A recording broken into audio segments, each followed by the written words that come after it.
পাতাগুলি খুব নরম হয়ে গেছে। আসসালামু আলাইকুম, কেমন আছেন সবাই? আমি ভালো আলহামদুলিল্লাহ। আজকে রান্না বাড়া নিছি। আজকে রান্না বাড়ার মধ্যে এটা চাল কুমড়া চিংড়ি দিয়ে রান্না করব। আর এটা হয়েছে আমার ছাদে কয়েকটা কাঁকরোল ছিল, এটা ভাজি করব। 4-5টা কাঁকরোল ছিল।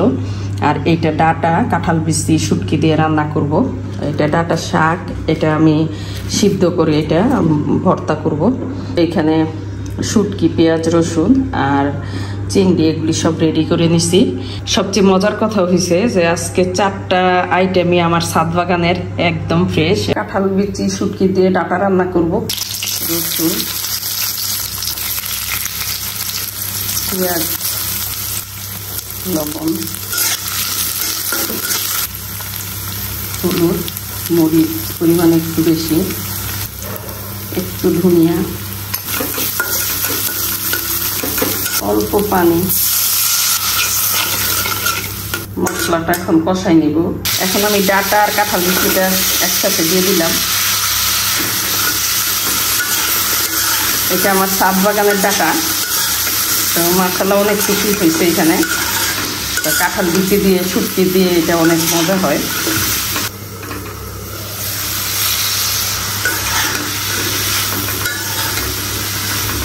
এটা অল্প সময়ের মধ্যে এটা সিদ্ধ হয়ে যাবে, কারণ এটা ছাদ বাগানের, এটাতে রাসায়নিক কিছুই দিই নাই। অল্প পানি দিয়ে দিব সিদ্ধ হওয়ার জন্য।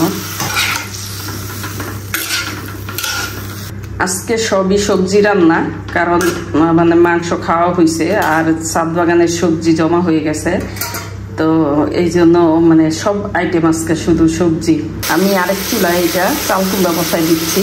এখানে চিংড়ি মাছ দিয়ে দিলাম। চিংড়ি মাছটা একটু কষাই নিব। এখন এই আগের থেকে কেটে রাখা চাল কুমড়াটা দিয়ে দিব।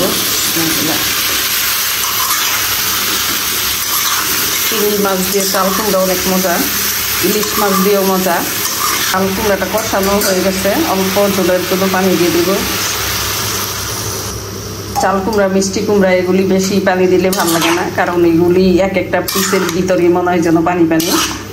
সেই জন্য এগুলিতে যতটা কম দেওয়া যায় পানি। আর এই পাশের চুলায় ডাটা হইতেছে। রান্নাটা দ্রুত শেষ করার জন্য তাড়াহুড়া করতেছি। অনেক গরম, কারেন্ট অনেক গরম, কারেন্ট চলে গেছে একেবারে, মানে অ্যাডজাস্ট কেন চলে না। আর রৌদ্র তো প্রচুর। ডাটাটা আমি এইরকম ভিজে রাখছি। তো আমার ডাটা রান্না শেষ, এটা এখন নামাই নিব। চাল কুমড়াটা রান্না শেষ, এরকম একটু ভিজা থাকবে, তো এটা এখন নামাই নিব। আমি এই ডাটা পাতা সিদ্ধ করে এটা ভর্তা করব। তো এখানে রসুন দিয়ে দিলাম আর কিছু লবণ, অল্প লবণ দিয়ে দিলাম। আর এখানে অল্প সিদ্ধর জন্য পানি দিয়ে দিব, পানি দিয়ে দিলাম। এটাতে আমি কাঁকরোলগুলি দিয়ে দিব। ছাদ বাগানের কাঁকরোল, এটা আসলে নষ্ট করে তো লাভ নাই। অল্প পরিমাণে আমি যেহেতু একা খাবো, কেউ নাই বাসায়, তো আমার জন্য এনাফ, আলহামদুলিল্লাহ। এদিকে কড়াই আমি ডাটা পাতা দিলাম, দেখি কি অবস্থা। এটা নরম হয়ে গেছে একদম। এখন একটু উল্টাই দিব। এটা পানিটা আর একটু কম দেওয়ার দরকার ছিল, আসলে আমি পানিটার পরিমাণে বেশি দিয়ে ফেলছি। ঢাকলে কালারটা নষ্ট হয়ে যাবে। ডাটা পাতাটা সিদ্ধ হয়ে গেছে, এটা আমি এখন নামায় ঠান্ডা করে এটা পানিটা চেপে নেব। আমি আগের থেকেই মরিচ ভেজে রাখি। এই যে এগুলি ভাজা মরিচ রেখে দিই একদম মচমচে করে, অনেক বেশি ভেজে একসাথে অনেকগুলি করে রেখে দিই। তো আজকে ভর্তাটাতে অনেক বেশি ঝাল দিব, অনেক বেশি ঝাল করে খেতে ইচ্ছে করতেছে। তো এই মরিচগুলি এমনিতেই ঝাল, তারপরও আমি পরিমাণে বাড়াই দিতেছি। এটা বেটে নেব।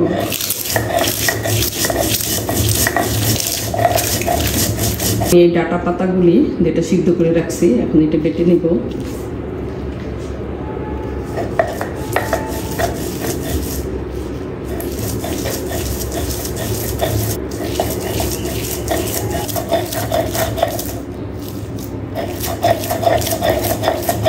লবণ দিয়ে দিলাম। এখন